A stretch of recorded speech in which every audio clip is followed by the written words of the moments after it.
auprès de notre Dieu bien-aimé, c'est pour que nous puissions non pas simplement recevoir, mais comme on l'a fait ce matin, l'adorer. Parce que le peuple était sorti de l'Égypte pour un but. Un seul but, c'est pour aller adorer Dieu. Certes, nous avons nos problèmes, nous avons des soucis, nous avons aussi des choses qui peuvent nous tourmenter durant notre parcours sur la terre. Mais ça, Dieu dit, il les sait, il les connaît.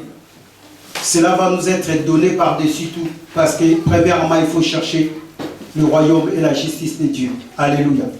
Est-ce que nous sommes là ce matin? Amen. Je bénis Dieu pour votre présence. Parce que si vous n'êtes pas là, bien aimés, nous non plus, nous ne sommes pas là. C'est très important. C'est très, très important. Et ensemble, bien aimés, c'est ce que nous appelons ensemble. Le culte, c'est l'ensemble. Ce n'est pas le prédicateur, ce n'est pas les modérateurs, c'est nous tous. Bien aimés, ça fait un bout de temps, nous sommes en train de parler de ces sujets depuis le début de l'année, l'unité avec Dieu. Et là, ça fait presque un mois qu'on a, plus d'un mois même qu'on a pris ces thèmes du tabernacle, les tabernacles. On a parlé beaucoup de choses. Je vous invite à la maison, si vous n'avez pas été là pendant toutes ces prédications, d'aller sur notre chaîne plutôt YouTube, tapez simplement ECVV-Nice. Et vous allez voir toutes les prédications en ligne. Et ça, cela va vous servir. Alléluia. Amen. Je disais Alléluia. Est-ce que nous sommes là? Amen. Bien aimé, la semaine passée, on a parlé de ces sous-thèmes sur les tabernacles, qui est le peuple et les tabernacles. Parce qu'on avait compris que les tabernacles, c'était une tente. Les tabernacles, en fait, c'était une maison préfabriquée qu'on pouvait remballer, qu'on pouvait arranger, qu'on pouvait porter. Ce n'était pas une maison comme ceci. Et on avait signifié que les tabernacles pouvaient symboliser Jésus. Les tabernacles symbolisaient Jésus. Dimanche passé, j'ai dit, les tabernacles, ce n'est pas Jésus, parce que les tabernacles, c'était physique. Jésus, c'est un homme. Les tabernacles, c'était une maison. Mais ça symbolisait Jésus. Ça disait que par les tabernacles, on voulait nous parler de Jésus. Quand on parle du tabernacle, on doit directement voir Jésus. Et quand on dit le tabernacle avec le peuple, donc on est en train de parler de Jésus avec le peuple. Alléluia. Parce que la parole de Dieu, bien aimé, quand nous le lisons, il faut que nous le ramenions à notre époque. Il faut que nous le ramenions dans notre vie. On parle du tabernacle, on parle du baptême, on parle, je ne sais pas, de la nouvelle naissance. Tu dois le ramener maintenant dans ta vie. C'est ça la parole de Dieu. Parce qu'elle est toujours en actualité. Cette parole restera toujours en actualité. C'est la même parole. Mais cette parole, comme je l'avais dit, c'est une parabole. La parole de Dieu, c'est une parabole. C'est pour cela aujourd'hui, beaucoup des hommes se trompent. Beaucoup, même des pasteurs, beaucoup des enfants de Dieu, aujourd'hui se trompent. Il y a même des guerres déversées à cause de cette parole. Cette parole peut même diviser. Parce que cette parole n'est pas la lettre. Cette parole, c'est la révélation. Quand quelqu'un reçoit la révélation de la parole, c'est à ce moment-là et la personne est éclairée. Comme nous dit le psaume 119. Vous connaissez cela, au verset 130, il dit, cette parole est une lampe à mes pieds, mais une révélation, ou une éclairage sur mon sentier. On peut avoir une lampe, bien aimée, mais si cette lampe-là n'éclaire pas, la lampe ne sert à rien en fait. Alléluia. Alléluia. Amen. Je pense que je ne vous fais pas peur ce matin. Hein? Isaac, je ne te fais pas peur. Hein? D'accord. Si je vous fais peur un peu, dites-le moi. Parce que des fois, je ne sais pas, le pasteur, tu nous fais peur. Non. J'aimerais simplement que nous puissions être dans la joie. Ce matin, nous voulons parler, comme on s'était arrêté l'autre fois, nous voulons parler du parvis. Le parvis. Parce que là, nous sommes maintenant en train de rentrer dans les tabernacles. Les tabernacles avaient 3 dimensions. Dans les tabernacles, on avait le parvis, le lieu saint et le saint des saints. C'est cet ensemble-là qu'on appelait les tabernacles. Et ce matin, nous voulons maintenant rentrer dans le parvis, le commencement, le parvis.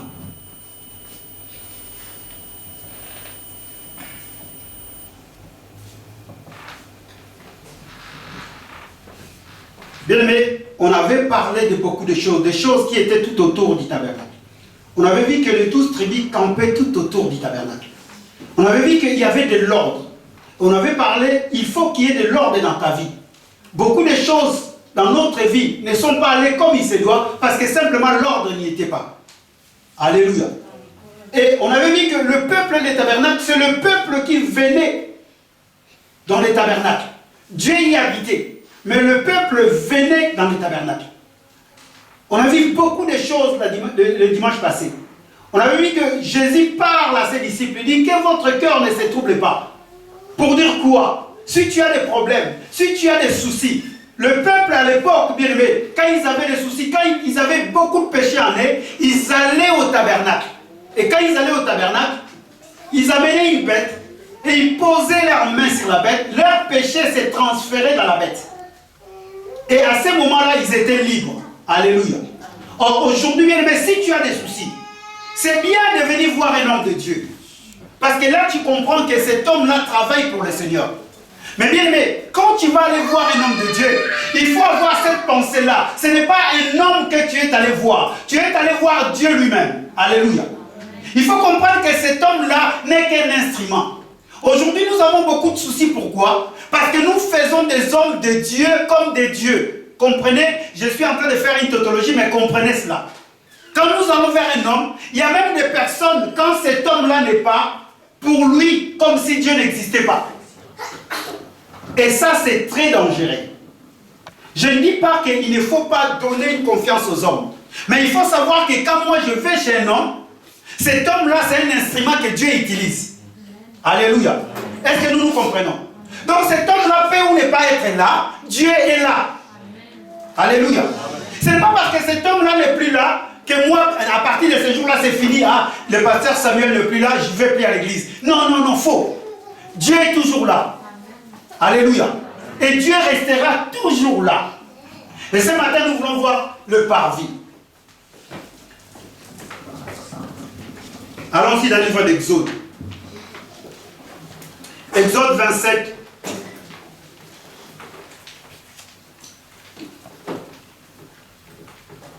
À partir du verset 9. Est-ce qu'on peut lire Exode, homme de Dieu, l'évangéliste?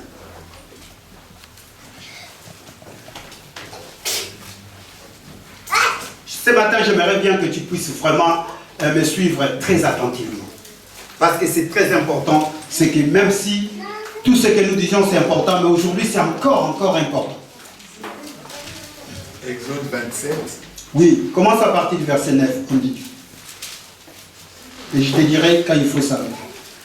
Tu feras le parvis du tabernacle. Du côté du midi, il y aura, pour former le parvis, des toiles de fin lin, rétors, sur une longueur de 100 coudées pour ce premier côté, avec 20 colonnes posant sur 20 bases de reins. Les crochets des colonnes et leurs tringles seront d'argent. Du côté du nord, il y aura également des toiles sur une longueur de 100 coudées, avec 20 colonnes et leurs 20 bases de reins. Les crochets des colonnes et leurs tringles seront d'argent. Du côté de l'Occident, il y aura pour la largeur du parvis 50 coudées de toile avec 10 colonnes et leurs 10 bases. Du côté de l'Orient, sur les 50 coudées de largeur du parvis, il y aura 15 coudées d'étoiles pour une aile avec 3 colonnes et leurs 3 bases, et 15 coudées d'étoiles pour la seconde aile avec 3 colonnes et leurs 3 bases. Pour la porte du parvis, il y aura un rideau de 20 coudées bleu, pourpre et cramoisi et de fin lin rétors en ouvrage de broderie avec 4 colonnes et leurs 4 bases. Toutes les colonnes formant l'enceinte du parvis auront de tringles d'argent, Alléluia, des crochets d'argent et des bases de reins. La longueur du parvis sera de 100 coudées, sa largeur de 50 de chaque côté et sa hauteur de 5 coudées. Alléluia. Et les bases de rein. Tous les ustensiles destinés au service du tabernacle, tous ses pieux et tous les pieux du parvis seront des reins. Alléluia. Le verset 20. Non, on s'arrête même là, verset 19. C'est bon. Alléluia. Amen. Bien aimé, on est en train de nous montrer comment, la manière dont le parvis a été construite. On nous montre, je ne suis pas un grand dessinateur, mais laissez-moi simplement faire quelque chose. Le parvis, c'était quelque chose de comme ça. Si je ne m'abuse pas.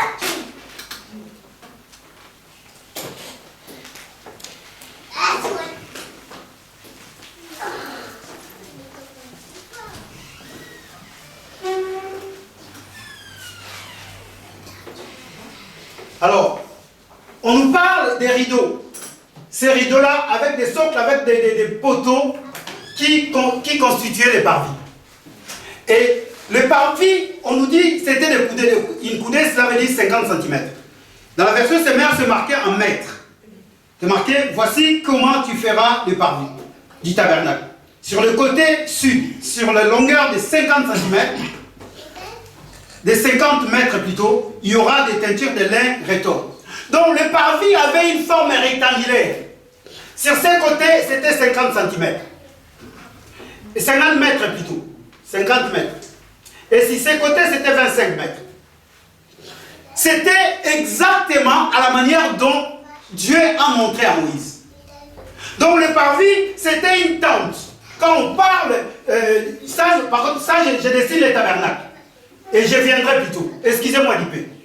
Et au-dedans, ici, bien aimé, ici, c'était la tente qui composait les lieux saints et très saints.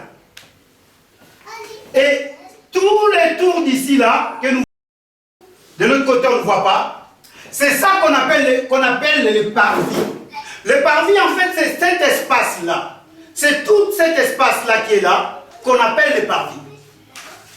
Au milieu, il y avait la tente des racontes qu'on appelait les lieux saints et les lieux très saints. Ça, en fait, c'est la limitation, c'est la clôture du parvis. Donc, quand on est en train de parler du parvis, c'est l'espace, bien aimé, c'est l'espace qui est entre une tente et cet espace-là est limité par une clôture.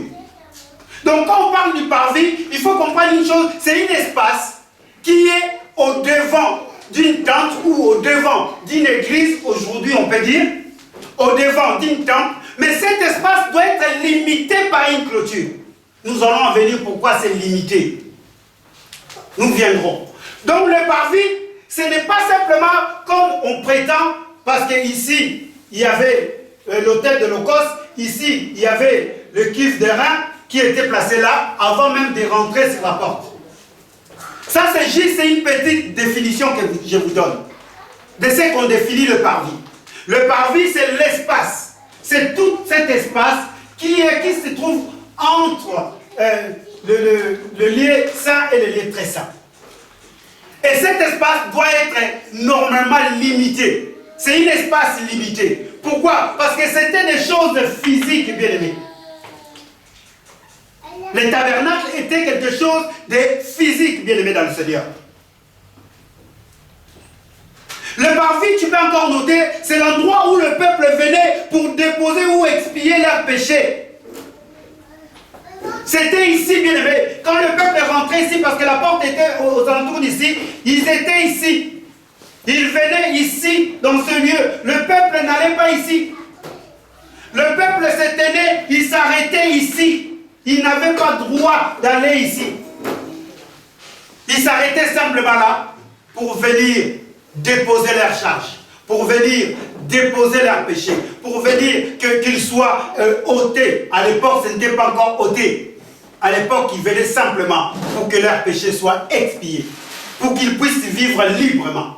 Donc aujourd'hui, bien aimé, quand tu entends parler du parvis, tu dois directement avoir dans tes pensées la pensée de pouvoir déposer ta charge, de pouvoir déposer tes péchés. Parce qu'aujourd'hui, les parvis physiques n'existent pas. Or, il y a un parvis, on a dit que Jésus est le parvis. On a symbolisé Jésus du tabernacle, de tous les tabernacles. Pourquoi on dit cela? Parce qu'aujourd'hui, il y a un seul endroit. Il y a un seul endroit, comme cela a été le parvis. Je personnifie Jésus à un endroit. Il y a un seul endroit qu'on appelle Jésus. Et là où on peut déposer nos péchés. Il n'y en a pas deux. Alléluia. Est-ce que quelqu'un me comprend? Si tu es là dans la salle, si tu comprends que tu as des choses, si tu comprends que tu as des problèmes, si tu comprends que tu as vraiment des choses qui te chagrinent dans le cœur, que tu n'arrives pas à avancer, que toi-même tu te sens impur, tu te sens mal propre, il y a un endroit qu'on appelle Jésus-Christ de Nazareth. Alléluia. Cet endroit s'appelle Jésus-Christ de Nazareth. Il n'y en a pas deux, il y a un seul. Que personne ne nous trompe, bien-aimés. Vous savez, j'avais l'habitude des fois de discuter avec nos bien-aimés, les musulmans. Ils reconnaissent en Jésus que le seul prophète qui est capable, c'est lui qui est venu donner la vie. Ils reconnaissent en Jésus. Le seul qui viendra, qui va vaincre l'ennemi. Ils reconnaissent en Jésus le seul parce que eux, ils l'appellent le prophète. Alléluia. Donc, voilà pourquoi même aujourd'hui, nous pouvons parler de Jésus comme le parvis. Parce que dans le parvis, c'était là. Matthieu chapitre 11, on avait lu l'autre fois, à partir du verset 28. Venez tous à moi, vous qui êtes chargés et... Le peuple bien-aimé était chargé du péché. Voilà pourquoi ils venaient ici pour se décharger. Or, aujourd'hui bien-aimé, il y a plus grand que le parvis physique. Il y a plus puissant que le parvis physique. Et son nom, c'est Jésus-Christ de Nazareth. Alléluia. Quand je suis en train de parler aujourd'hui là, quand tu es en train de m'entendre de loin ou de près, si tu as quelque chose dans ton cœur, je t'invite bien-aimé, viens au parvis. C'était le seul endroit. Et aujourd'hui également, c'est le seul endroit. Donc le parvis, c'était l'endroit où le peuple allait pour déposer ou expier leurs péchés. J'ai tout à l'heure dit que c'était en forme de rectangulaire. Mais aujourd'hui, cette rectangle-là, tu ne le verras pas. Je dis encore une chose, le parvis servait à protéger ce qui était saint et de ce qui était très saint. Ces parvis-là, où tout cela, le rideau, tout cela, ces parvis-là protégeaient le saint et le lieu très saint. Parce qu'on nous dit dans le verset 27, voici comment tu feras les parvis. Donc ces rideaux-là du parvis, parce que ça fait l'ensemble, c'est les rideaux du parvis, qui étaient de 50 mètres de long, 25 mètres de largeur et 2 mètres 50 de hauteur, ils protégeaient la tente. Laissez-moi te dire ce matin. La Bible dit, si lui ne protège pas ce qu'il protège, protège en vain. Alléluia. Amen. Donc aujourd'hui, tu dois savoir une chose. Quand tu vas quelque part, on te dit que Jésus-Christ c'est le parvis. Dis-toi directement, dis non, Jésus-Christ parce qu'il me protège. Il protège mon âme et il protège mon esprit. Alléluia. Comme le parvis protégeait ce qui était saint et très saint, aujourd'hui en nous, Jésus-Christ protège notre âme et il protège notre esprit également. Est-ce que quelqu'un est là? Ce matin, je suis venu parler à quelqu'un. Bien aimé, tu peux protéger ton corps. Tu peux l'habiller. Tu peux mettre des make-up. Tu peux mettre des rouges, des verts, des roses, des je ne sais pas, orange à lèvres. Mais de ce qui s'agit de ton âme, de ce qui s'agit de ton esprit, il n'y a que Jésus qui peut le protéger. Très important.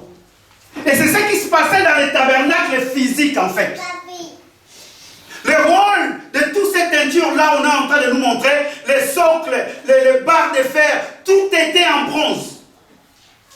Quand on parle de bronze, bien-aimé, on est déjà en train de parler des matériaux qui sont précieux. Il n'y a rien à hasard. C'est vrai que du haut de la chair, bien-aimé, peut-être on n'aura pas le temps de tout expliquer, mais on aura le temps. On aura le temps, bien-aimé. On reviendra un jour expliquer c'est quoi le bronze, c'est quoi les poteaux, c'est quoi les socles. Parce qu'aujourd'hui, bien aimé, si on commence à cela, laissez-moi vous dire, du haut de la chair, c'est un peu difficile. Voilà pourquoi que Dieu nous fasse grâce. C'est que nous allons mettre en place, vous le savez, les serviteurs. Cela nous permettra, bien aimé, d'approfondir, d'aller plus loin que cela. Parce que c'est très important. Chaque chose, chaque élément dans les tabernacles avait sa signification. Mais du haut de la chair bien-aimée, nous essayons de condenser, nous essayons de donner ce qui est capital, ce qui nous peut permettre d'avancer avec le Seigneur. Sans Jésus-Christ de Nazareth, bien-aimé, tu es un homme mort. Tu es une femme morte. Alléluia. Je disais Alléluia.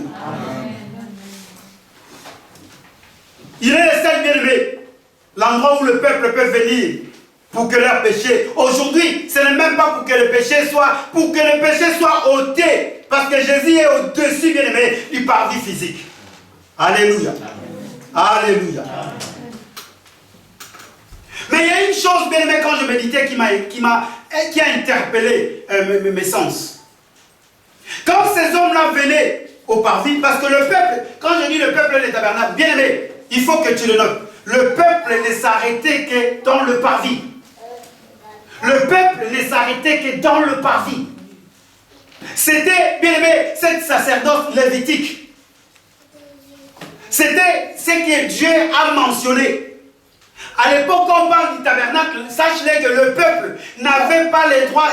Le peuple n'arrivait même pas ici. Le peuple ne venait même pas ici. Il s'arrêtait ici.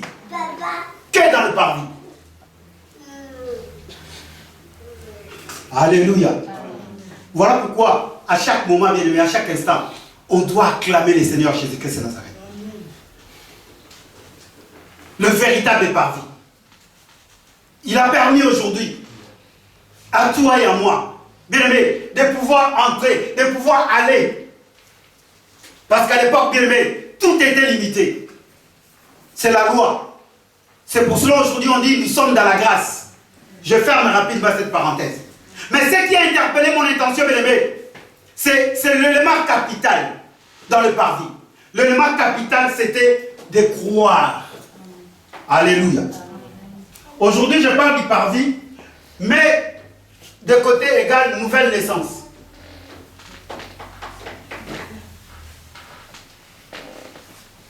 Mais de côté, le parvis égale nouvelle naissance.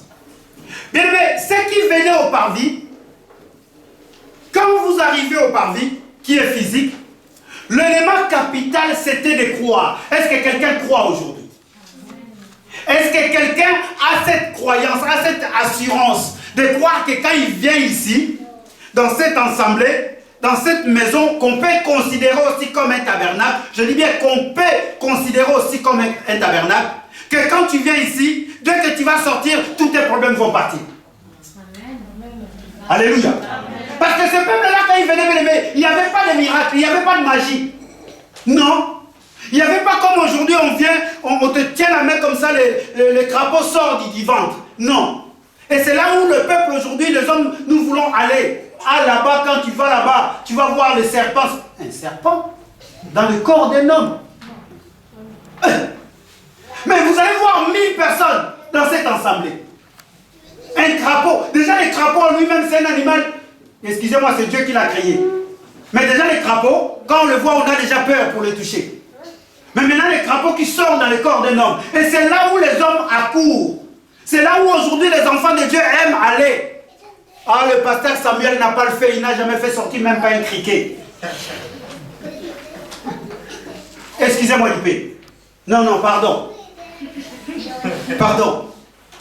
Je préfère, bien aimé, que tu viennes et que tu crois. C'est ça qui est capital. Parce que quand le peuple venait, bien aimé, la motivation plutôt, c'était la croyance. Et aujourd'hui, quand on vient à l'église, bien aimé, ce n'est pas moi. Moi, je suis là pour te booster. Je suis là pour te donner la parole. Je suis là pour t'instruire. Mais ce qui doit être en toi, c'est cette foi, c'est cette croyance, c'est cette capacité de croire. Est-ce que ce matin, tu peux croire que comme tu es venu, tu ne retourneras pas comme tu es venu? C'est ça le but. Les gens, quand ils venaient au devant du parvis, il était pécheur, il sait qu'il a commis beaucoup de péchés, il amène sa bête. Quand on lui dit, pose la main sur la tête de la bête, il pose la main. Le sacrificateur vient, il prie, l'homme parle, tu dois confesser. Voilà pourquoi j'ai dit la nouvelle naissance. Tu dois confesser. Tu dois commencer à dire ouvertement devant tout le monde. Hier, j'avais volé la marmite à, je ne sais pas, à la sœur Charnel. Avant-hier, j'avais critiqué le pasteur Samuel. Ce jour-là, j'étais pas bien, mais j'avais même insulté la sœur Intel. Seigneur, ces jours-là, tu commences à dire tout.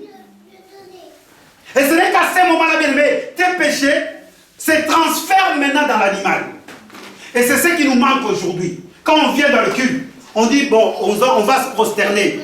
Nous voulons, bien aimé, ce matin, que chacun puisse, comment dirais-je, puisse parler à son Dieu, puisse confesser, ou qu'il puisse se repentir. Voilà les mots.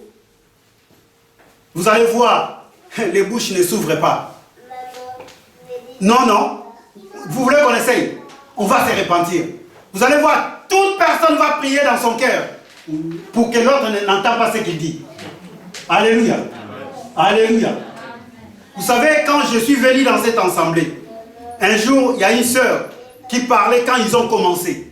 Parce que quand cette assemblée, j'ouvre une parenthèse, quand cela a commencé, c'était des hommes, ils étaient au nombre de 6. Ils priaient dans la maison. Et à chaque fois, ils cherchaient à aller trouver des hommes de Dieu, des pasteurs, pour qu'ils viennent leur prêcher, leur donner la parole. Et un jour, ils sont montés à Paris. Ils sont arrivés quelque part à Paris et ils ont trouvé une assemblée chez un pasteur. Le pasteur maintenant, c'était, je ne sais pas, c'était une veillée dans la nuit. Le pasteur dit maintenant, chacun va parler. Il faut confesser, il faut maintenant se repentir. Et il y avait un homme qui commençait à prier, mais à haute voix. Il disait tout ce qu'il faisait en fait. Il dit, Seigneur, hier j'ai fumé, oh. Seigneur, hier tu me vois là, j'étais parti, je suis sorti avec une femme, oh. Seigneur, comme il parlait, tout le monde s'était. Et tout le monde s'est moqué de lui. Et lui maintenant il les regarde, il dit, mais quoi? Mais vous avez dit de parler, non? Et aujourd'hui à l'église, ça ne se passe pas. Il y a même des personnes qui savent dans leur cœur, ils ont fait du mal. Mais ils disent, je ne jamais je ne lui pardonnerai. Ce matin, je suis venu te parler. Quand on parle du parvis, on voit directement les pardons. Alléluia. Tu dois savoir cela. Aujourd'hui, il n'y a pas de parvis comme cela. Aujourd'hui, il n'y a pas de tente que tu vas aller. Mais le véritable tente, c'est Jésus-Christ de Nazareth. Quand tu t'approches de Jésus, la première des choses, tu dois commencer déjà à demander pardon. Tu dois déjà commencer à pardonner ceux qui t'ont offensé. Comment tu peux vivre dans la vie sans pour autant pardonner quelqu'un simplement parce qu'il t'a fait du mal il y a 10 ans? Je disais Alléluia. Amen. Alléluia. Amen. Je suis venu parler du parvis. Le parvis égale nouvelle naissance. Je sais que peut-être tu es déjà né de nouveau. Mais quand tu vas regarder ta manière de vivre aujourd'hui, si on te regarde bien en script, on verra que tu n'es jamais né de nouveau. Alléluia. Parce que dans le parvis, l'homme qui venait, la femme qui venait ne pouvait pas retourner comme il est venu. Donc ça veut dire quoi? Quand tu viens à Jésus, tu ne peux plus rester comme tu étais avant. Alléluia. C'est ça la puissance du parvis. Quand bien même pour eux, c'était chaque année il venait. Mais la Bible dit dans le livre d'Hébreux, lui il est venu, il est rentré une seule fois. Pour nous donner le pardon de notre péché. Alors aujourd'hui, qu'attends-tu? Ne prends pas simplement le tabernacle comme quelque chose de hasard. Non, le tabernacle c'est toute notre vie. Et quand nous parlons du parvis, bien aimé, nous devrions voir cette grandeur, cette puissance du parvis. Le parvis c'est très important. C'est le commencement de toute chose. Dans le parvis, c'est là où toi et moi, comme dit la Bible dans le livre de Jean chapitre 1, à tous ceux qui l'ont reçu, il a donné le pouvoir de devenir enfants de Dieu. Alléluia. Donc quand nous venons au parvis, c'est là bien, mais voilà pourquoi je dis il y a le mot croire, la croyance. Est-ce que quelqu'un croit aujourd'hui? Est-ce que tu as toujours cette ferme assurance? Est-ce que tu crois vraiment que non, mes problèmes que j'ai, Jésus-Christ de Nazareth est capable de les enlever? Nous venons à l'église, mais nous ne croyons pas. Nous venons à l'église, mais nous n'avons pas cette ferme assurance. Pourquoi? Parce qu'il y a des choses physiques. Pourquoi? Parce qu'il y a des choses, bien aimées, qui nous courent derrière. Or, Dieu dit, ce qui est physique n'est rien par rapport à ce qui est spirituel. Alléluia. Cherchez premièrement le royaume et la justice de Dieu. Et le reste, c'est rien. Cherchez premièrement le parvis, bien-aimé. Alléluia. Alléluia. À la maison, lisez Romains 10. Vous connaissez ces écritures. Romains 10, 9 à 10. Deutéronome 30, 1 à 2 et le verset 14. Romains 10, 9 à 10. Deutéronome 30, 1 à 2 et le verset 14. Là-bas, c'est simplement dit, si tu confesses de ta bouche et tu crois dans ton cœur. Vous connaissez non ces écritures-là? Alléluia. Je disais Alléluia. Maintenant, je vais un peu plus loin parce qu'il faut que j'explique le parvis. Je vais prendre mon temps. Il faut que je prenne le temps. Touche-moi un peu ma soeur là qui... Elle dort?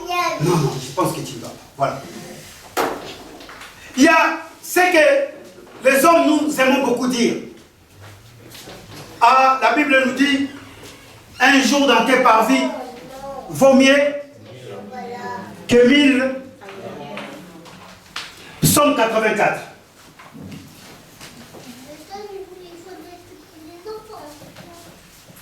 Le verset 11. Homme de Dieu, est-ce qu'on peut le lire?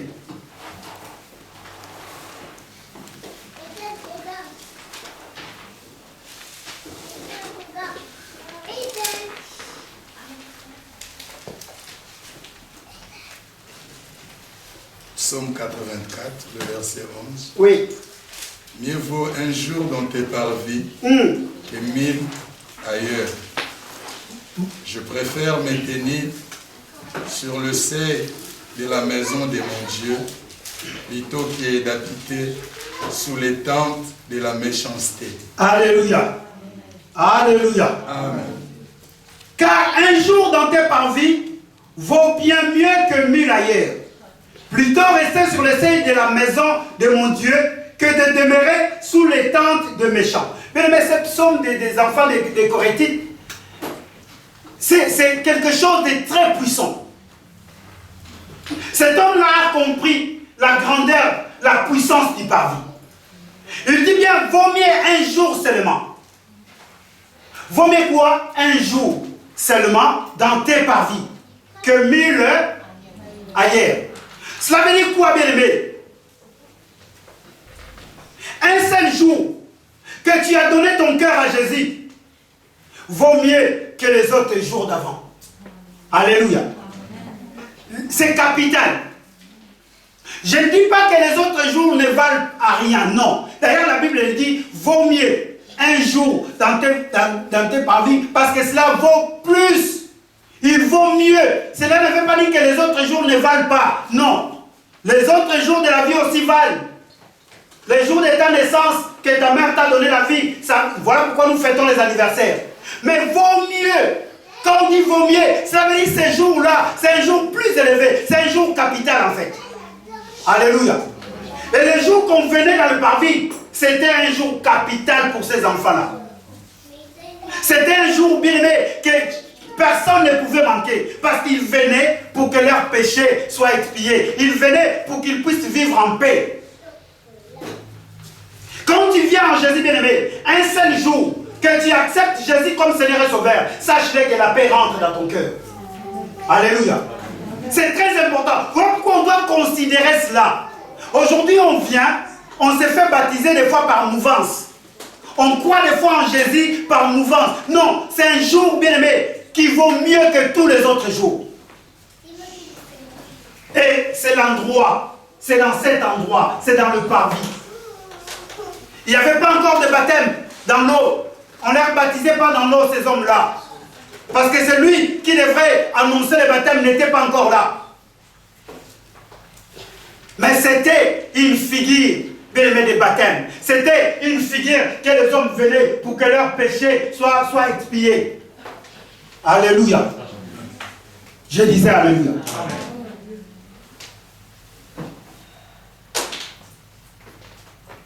Vaut mieux un jour bien aimé dans ces parvis. Bien aimé, c'est l'endroit de l'égalité. Quand on parle du parvis, on parle de l'égalité. seul jour suffit, bien-aimé. Un seul jour suffisait. Et ce matin, je suis venu te parler. Un seul jour te suffit. Si tu n'as pas encore donné ton cœur à Jésus, un seul jour te suffit. Tu n'as pas besoin de 1000 jours. Si tu crois aujourd'hui, si tu es là, tu n'as pas encore reçu Jésus comme Seigneur et Sauveur, avant de sortir, soulève simplement ton doigt. Un seul jour te suffit.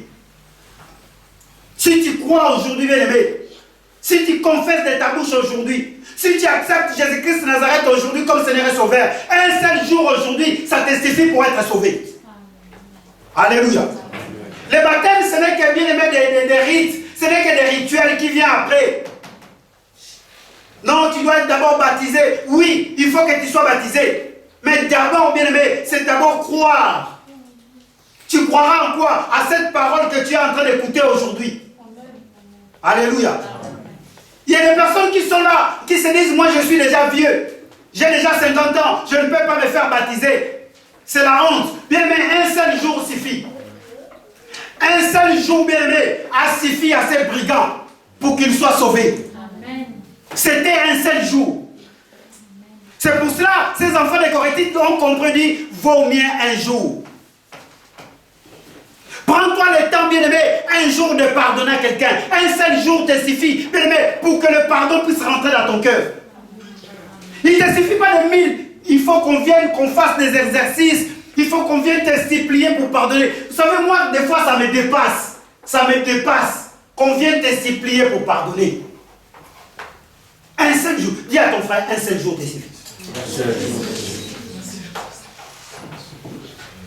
Oh, si longtemps que je n'ai pas encore apaisé ma colère, un seul jour te suffit. Tu attends combien de jours? Combien de jours tu attends pour pardonner l'autre? Un seul jour te suffit. Combien de jours tu attends pour aimer l'autre? Un seul jour te suffit. Prends la décision aujourd'hui. Et c'était ici dans le parvis. Ça se passait ici, bien aimé. Voilà pourquoi le parvis, c'est capital. C'est le commencement. C'est le début de tout commencement, en fait. Alléluia. Je dis ça, alléluia. Je dis bien l'endroit de l'égalité, bien aimé. Dans le parvis, bien aimé, dans le parvis, il y a l'égalité. Il faut que tu notes cela. Dans le parvis, il y a l'égalité. L'égalité dans le parvis. Bien aimé, même les souverains sacrificateurs, pour qu'ils puissent rentrer dans les lieux très saints, il doit passer dans le parvis. Ce n'est pas parce qu'il est souverain sacrificateur. Non. C'est l'endroit de l'égalité. Quand on parle du parvis, tu dois mettre dans ta tête cette égalité. Voilà pourquoi, bien aimé, quand on vient en Jésus, il n'y en a pas un plus grand, il n'y en a pas un plus petit, il n'y en a pas un plus intelligent, il n'y en a pas un plus... Non, il n'y en a pas. On est tous pareils. Quand on vient en Jésus, bien aimé, on s'est fait petit. C'est l'égalité. Que tu sois riche, que tu sois pauvre. Bien aimé, pour accepter Jésus, c'est l'égalité. Maintenant, il faut que tu aies cette valeur-là. Il faut que tu aies cette valeur ajoutée qu'au devant de Jésus, il y a l'égalité. Même si toi, tu connais 20 000 versets, sache-le que devant Jésus, c'est l'égalité. Jésus voit tous les hommes pareils parce qu'il y a un seul esprit. Nous recevons un seul et même esprit. Que tu sois pasteur, que tu sois évangéliste, que tu sois docteur, que tu sois apôtre, que tu sois, je ne sais pas, apôtresse, pastoresse. Évangéliste, c'est en féminin que je peux dire. Évangélistique. Je suis en train de vanter mes mots. On a un seul et un seul esprit. Alléluia. Bien, mais j'aimerais bien que tu comprennes une chose. Dans le parvis, c'est l'égalité. Quand on vient à l'église ici, c'est l'égalité. On doit avoir cette pensée, on doit avoir cette capacité de comprendre. Mais ce n'est pas parce que je suis pasteur. Non, un seul jour.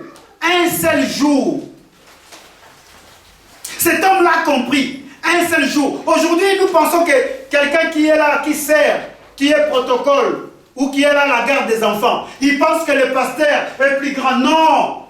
Un seul jour dans le parvis, il ne rentre pas encore dans les saints. Il était dans le parvis, mais il était content. Est-ce que tu peux être content d'être déjà là parmi nous? Amen. Tu viens à l'église, tu n'es jamais content. Tu viens à l'église, tu cherches toujours palabre, tu cherches toujours problème. Non, bien aimé, non. Il faut que cela puisse être ôté dans notre pensée. Aujourd'hui, l'église, c'est dans notre pensée. Est-ce que quelqu'un peut dire un seul jour? Très important, bien aimé. Quand tu viens en Jésus, un seul jour te suffit de tout balayer. Pourquoi tu traînes? Pourquoi tu continues à te promener avec des problèmes qui te suivent derrière? Non. Non, bien aimé. Le tabernacle, c'est l'ensemble, c'est notre vie. On doit prendre le tabernacle comme une vie. Ces hommes-là, quand ils approchaient du parvis, ils étaient tellement contents. Ils ne voyaient, ils n'arrivaient même pas ici. Ici, c'était que les sacrificateurs qui lavaient leurs mains. L'homme, le peuple ne lavait même pas les mains ici. Alléluia. Ils s'arrêtaient qu'ici, mais ils étaient tellement contents. Est-ce que quelqu'un peut être content de simple fait de venir simplement à l'église? Ça fait 10 ans que je suis dans cette église. Qui sait les révélations que j'ai, on ne me laisse jamais prêcher. Hey, sois déjà content que tu es dans le parvis. Sois content. Comment ça se fait? Il n'y a que lui qui prêche. Et les autres, vous savez, un seul jour, il y avait les hommes qui ont été même tués, qui ont été engloutis. Abiram, Nathan, ils ont été engloutis. Un seul jour, il y a eu le petit frère Aaron et Myriam, la sœur de Moïse, et le petit frère de Moïse. Ils ont reçu la lettre un seul jour. Parce qu'ils n'ont pas compris un seul jour. Ils n'ont pas compris que nous sommes égaux. Dimanche passé, on a parlé de 70, n'est-ce pas? Nombre chapitre 11. La Bible dit quoi? Dieu a pris l'esprit qui était à Moïse, il l'a donné aux 70. L'esprit qui était à Moïse, qui l'avait donné à Moïse? C'était l'esprit de qui? Donc, on va dire les 70, ils avaient l'esprit de Dieu. Alors, la différence était où? Alléluia. La différence était où? Ne pense pas parce que le Seigneur te prend, ne pense pas parce que le Seigneur te met dans un service que tu as une position élevée, tu es plus grand que les autres. Non. Le parvis, c'est l'égalité. Normalement, à l'église, quand nous venons, nous devons nous considérer égales. Amen. Alléluia. Aujourd'hui, il y a des personnes qui, quand ils voient le pasteur, je demande, il faut qu'il y ait du respect à ces hommes. Mais ne pensez pas que ces hommes-là sont de Dieu. C'est nous qui faisons de ces hommes-là de Dieu. Ah, papa pasteur. Mais moi aussi, je suis un homme, non? Quand je vais voir que, oh, papa est pasteur aussi. Et pourtant, dans la Bible, on a dit qu'il a pris des hommes comme pasteur. Il n'y a pas papa. Ah bon? Donc, on m'a encore rajouté notre galon papa et pasteur. L'homme n'aime pas ça. L'homme, quand il voit comme ça, il s'en approprie. Des fois, c'est juste pour le respect. Mais l'homme n'aime pas ça. Je ne dis pas que vous manquez de respect à ces hommes. Non. Je parle maintenant à ces hommes que je suis. Nous pensons que nous sommes plus supérieurs que les autres. Non, loin de là. Nous avons un seul et même esprit. Mais maintenant, le même et seul esprit, Dieu travaille à la manière dont lui il veut. Un autre peut être cordonnier, l'autre peut être avocat, l'autre peut être... Mais quand tu es là à l'église, même si ça fait 20 ans, tu n'as jamais été là pour prêcher. Réjouis-toi, parce que tu es déjà dans le parvis. Amen. Alléluia. Et c'est dans le parvis, c'est là où le péché a été ôté. Est-ce que nous comprenons? La chose la plus importante, c'est là, c'est dans le parvis. Après, le reste ici, c'est les services. Le reste ici, on verra, c'est les services. Ce n'est que les services. Et là, maintenant, c'est la dimension de la compétition. Mais à l'église, il n'y a pas de compétition. Alléluia. Dans le monde, c'est la compétition. Tous, les 11, ils sont des joueurs. Mais chacun a sa place. C'est pas parce qu'il y a le plus grand joueur du monde qui est là et l'autre qui est dans le but n'est pas un joueur. Est-ce qu'il n'est pas un joueur? C'est nous qui aujourd'hui nous ne comprenons pas le parvis. Nous ne comprenons pas cette dimension élevée du parvis. Réjouis-toi. Réjouis-toi parce que tu es déjà dans le Seigneur. Amen. Alléluia. Amen. Et ce matin, j'appelle à des hommes, à des femmes. Si tu n'as pas encore accepté Jésus, si tu as compris que même la démarche que tu avais faite, parce que c'est d'abord croire. Il faut croire la nouvelle naissance. Jean chapitre 3. Un homme vieux. Jésus l'appelle, il vient auprès de lui. Il était venu auprès du parvis en fait, Nicodème. Jésus lui dit non, tu penses, tu crois, il faut naître de nouveau. L'homme ne comprenait pas. En fait, Jésus l'appelait simplement de venir au parvis. C'est là où la vie commence. La chose commence. Alléluia. Amen. À la maison, lisez Lévitique, chapitre 16, versets 6 et 11. Lévitique 16.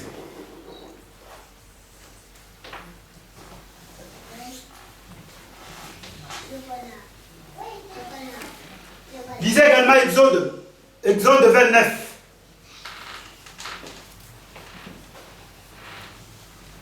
Le verset 10. Le verset 15 également. Et le verset 19.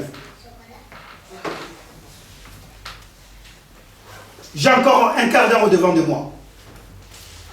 Maintenant, dans cette parvis, bien aimé, parce que je parle du parvis, il y avait deux types, où il y avait deux types d'objets qui se trouvaient dans le parvis. On a bien vu que le parvis, c'est cet espace-là. Il y avait deux types d'objets. Le premier, c'est l'autel des holocaustes. Et le deuxième, c'est la kif des reins. Il n'y avait que ces deux éléments-là dans le parvis. Deux éléments. L'autel des holocaustes et la kif des bronzes. Allons-y dans Exode 27. Homme de Dieu, Exode 27.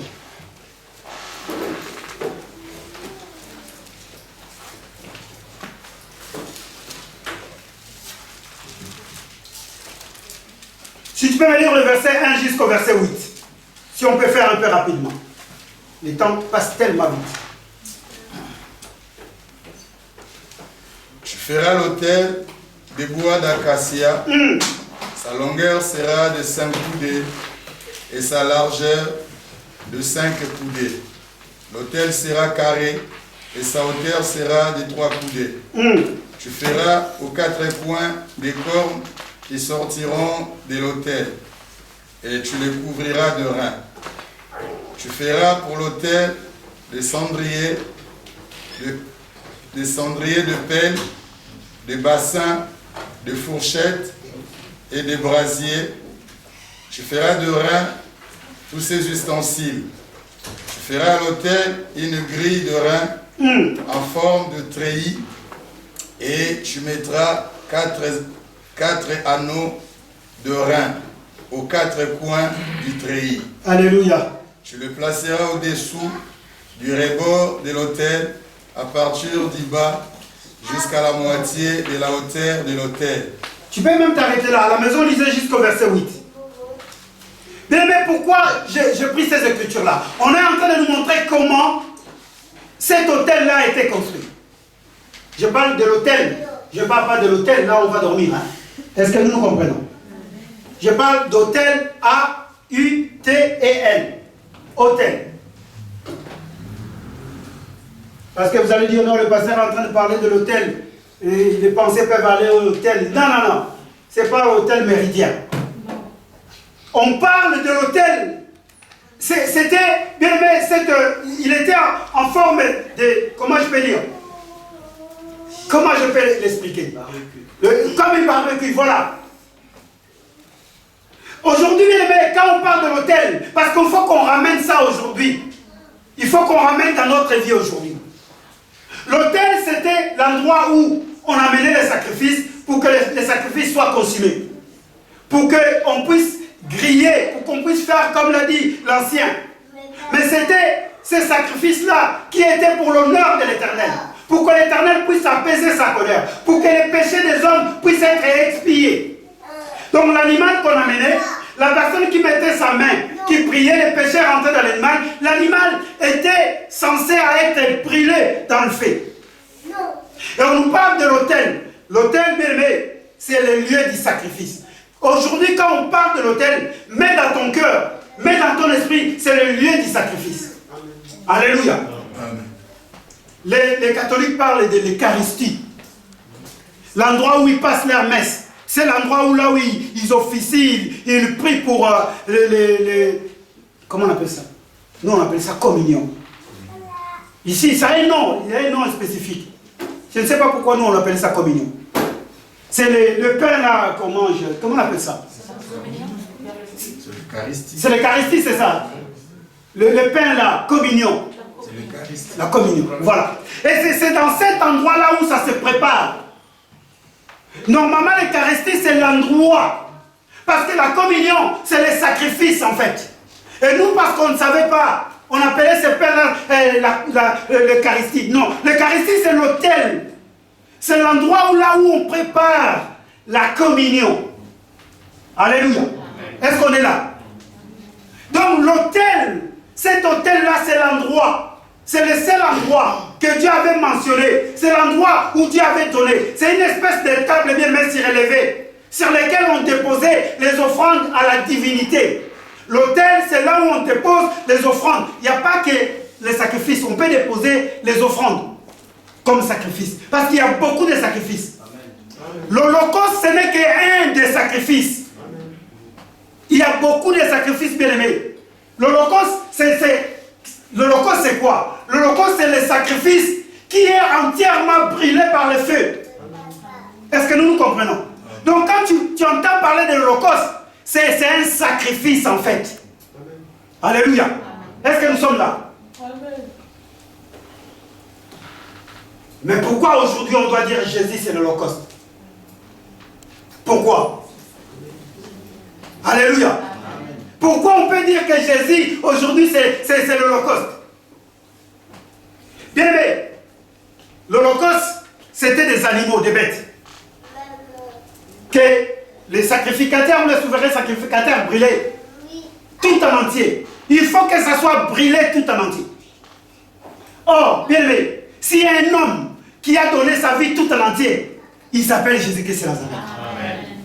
Personne sur la terre n'a déjà donné sa vie tout en entier pour quelqu'un. Non. Même pas une mère va donner sa vie. Son enfant vient de mourir. Il ne va pas dire je vais partir avec mon enfant. Mais Jésus-Christ l'a fait. Voilà pourquoi on peut l'appeler l'Holocauste par excellence en fait. Alléluia. Est-ce que nous comprenons? L'Holocauste par excellence, il s'appelle Jésus-Christ de Nazareth. Pourquoi? C'est un mot grec. Holos, qui veut dire tout. Holos. Holos, ça veut dire tout, en entier. Et kaustos, qui veut dire brûler. Donc c'est deux mots grecs en fait. Quelque chose qui doit être brûlé en entier. Il y a une seule personne qui a donné sa vie en entière. Il s'appelle Jésus-Christ de Nazareth. Amen. Les seuls bien-aimés sur la terre. À la maison, lisez Lévitique chapitre 1. Écrivez cela, bien-aimés. Lévitique 1. Verset 1 à 4. Genèse 8, verset 20. Est-ce que nous sommes là?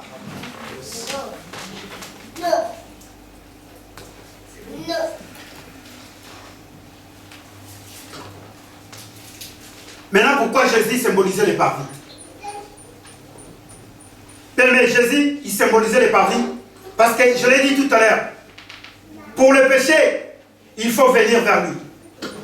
Or, les hommes, pour le péché, allaient dans le parvis. Sa croix bien-aimée est le lien du sacrifice. Parce que Christ, bien-aimé, on lui a pendu sur la croix. Le lien du sacrifice, c'est la croix en fait. L'Holocauste, pour Jésus, c'est sa croix. C'est cette croix-là. À la maison, lisez le livre lisez Marc. Que je vais te méditer. Lisez Marc au chapitre 15, verset 21 à 25.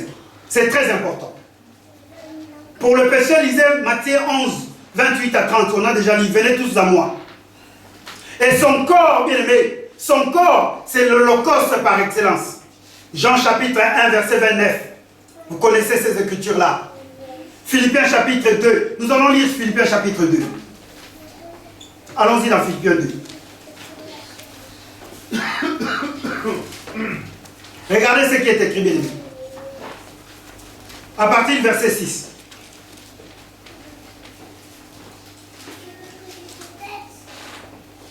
Lui qui, dès l'origine, était des conditions divines, ne chercha pas à profiter de l'égalité avec Dieu. Mais il s'est dépouillé lui-même. Il a pris la condition du serviteur. Il s'est rendu semblable aux hommes en tout point. Et en tout, en lui montrer qu'il était bien un homme. Verset 8. Il s'abaissa lui-même en devenant obéissant jusqu'à subir la mort. Oui, la mort sur la croix. Verset 9. C'est pourquoi Dieu l'a élevé à la plus haute place et lui a donné le nom qui est au-dessus de tout nom. Pour qu'au nom de Jésus, tout être s'agenouille dans les cieux, sur la terre et jusqu'au sous la terre. Et que chacun déclare Jésus-Christ est Seigneur à la gloire de Dieu le Père. Amen. Et que chacun déclare Jésus-Christ est Seigneur à la gloire du Dieu. Amen. Il n'y a que lui qu'on peut acclamer Jésus.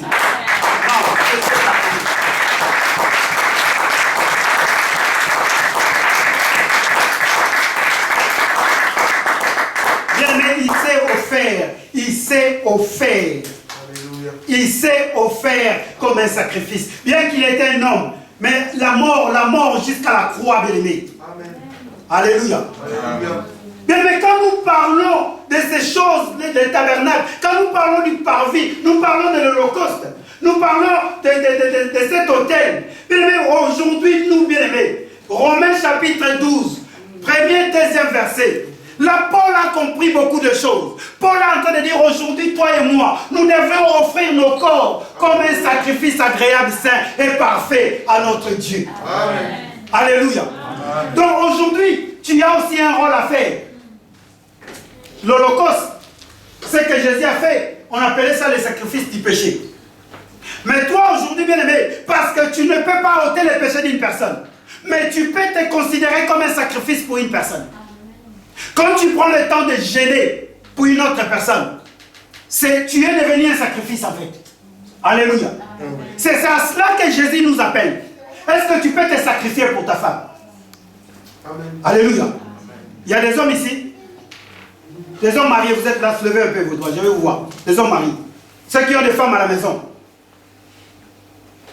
Bon, est-ce qu'on peut se sacrifier pour nos femmes? Amen. Là, les problèmes commencent. Non, c'est pas un problème, pasteur, c'est bien. C'est bien. Non, mais ça se l'a bien. Aujourd'hui, quand nous lisons la Bible, donc ces choses-là doivent devenir une réalité pour nous. Amen. Ce n'est pas parce qu'on lit la Bible et Jésus s'est sacrifié. Aujourd'hui, c'est toi. Aujourd'hui, c'est moi qui devrions nous sacrifier pour les autres. Amen. C'est ça la parole de Dieu en fait. N'attendons pas qu'il y ait un mystère qui descend. N'attendons pas. Moi, vous savez, je suis en train de prier. Là, je rentre dans la prière. Je vais demander à Dieu de me donner ces dons-là, de commencer à sortir des caïmans dans les corps humains. Moi, je n'ai pas honte. Je n'ai pas encore ces dons-là. Ce n'est pas parce que je suis pasteur que j'ai les dons de sortir les crocos ou les crapauds dans les corps humains. Non, non, je n'ai pas encore. Et ça, je ne demanderai même pas ça à Dieu. Alléluia. Mais moi, je vais demander à Dieu qu'il me donne un don puissant. Que quand tu viens, je te regarde simplement comme ça, quand je rigole, toi tu tombes. Ça sera peut-être le meilleur. Parce qu'il y a des personnes qui ne rigolent pas. Ils ont toujours les fouilles fermées. Maintenant, quand moi je vais dire, tu tombes. Je suis en train de prier. Et ça viendra. Vous allez voir dans la rue comment je vais faire tomber les gens. Je te vois simplement en colère. Tu tombes. Alléluia. Bien aimé, il faut que nous soyons des sacrifices. Les femmes, vous êtes là. Quand vous faites à manger, vous le faites en murmurant. Ah, tout ça c'est parce que j'étais marié. Hey, tu es maintenant un sacrifice pour ton mari. Alléluia. Non, mais c'est notre vie. Quand tu acceptes Jésus-Christ de Nazareth, tu deviens un sacrifice. Vous croyez que pardonner quelqu'un c'est quelque chose de facile? C'est tout un sacrifice.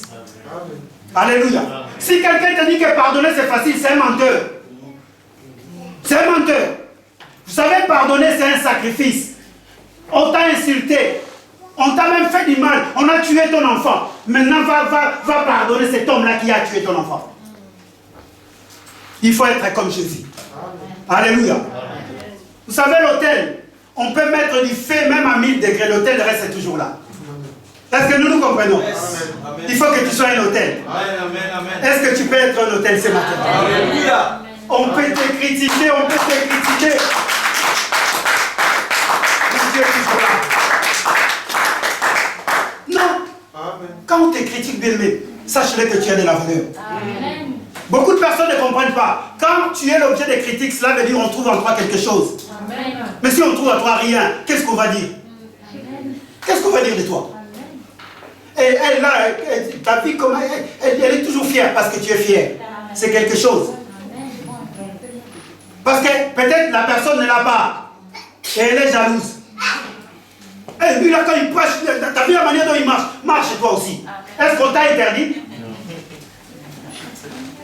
Cela veut dire que tu deviens un hôtel. L'hôtel reçoit. L'hôtel a la capacité, bien aimé, de pouvoir même le faire chauffer à 1000 degrés. L'hôtel reste là. Est-ce que quelqu'un peut être un hôtel ce matin? Bien aimé, les sacrifices. Ah, les sacrifices. Les sacrifices. L'Holocauste. Bien aimé, l'Holocauste. Mais vraiment, attendez. On amène une bête. La bête vient là, innocent. Elle n'a rien fait. On le prend. Simplement parce que quelqu'un a mis sa main sur lui. On prend un couteau, on l'égorge.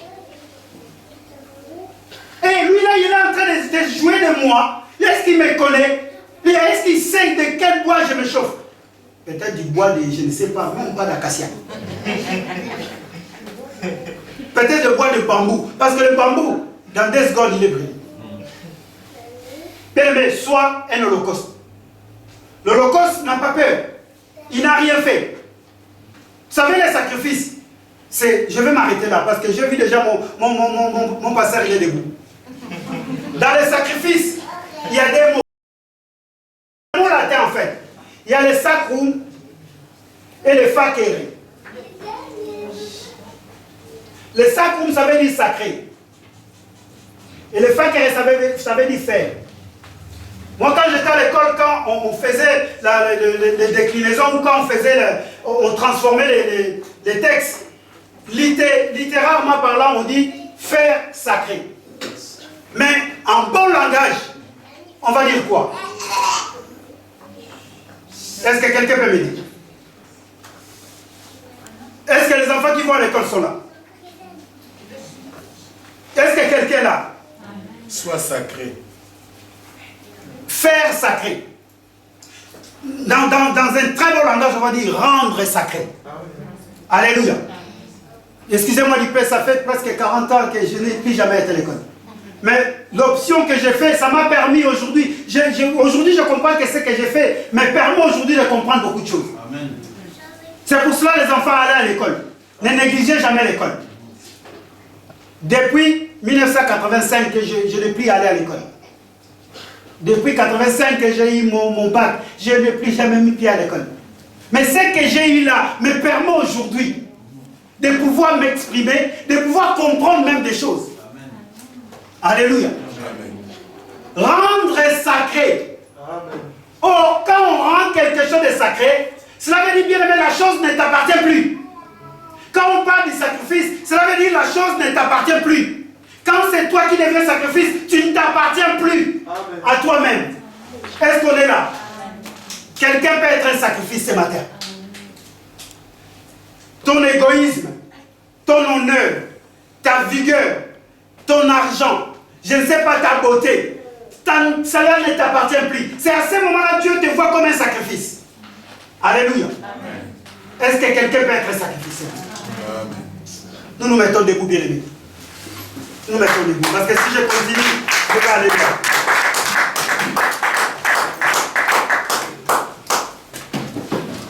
Bien aimés, j'ai bouclé cela, le parvis. On en reviendra peut-être plus sur le parvis. On va rentrer plus loin. On va commencer dans le service. Mais avant que, bien aimé, tu passes par les services, si tu ne passes pas par le parvis, c'est un problème. Aujourd'hui, dans nos assemblées, il y a des personnes qui servent, qui sont dans le service, mais ils ne sont jamais passés par le parvis.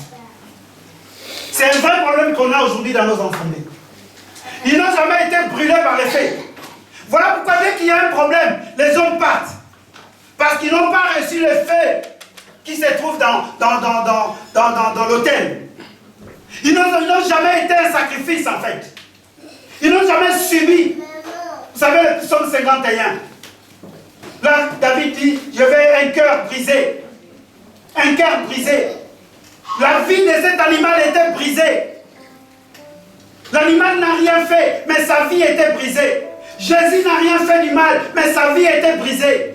Est-ce que tu peux accepter aujourd'hui, tu n'as rien fait du mal, mais que les gens te critiquent? Après, c'est toi le premier d'aller insulter les autres.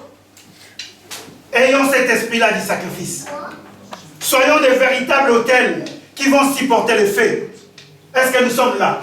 Je suis venu parler à quelqu'un. Ce n'est pas de la blague, bien-aimé. Notre vie doit dépendre de ces paroles. Nous devons être un tabernacle, nous aussi également. Dans cette dimension que nous sommes.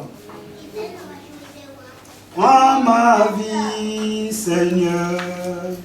Prends ma vie.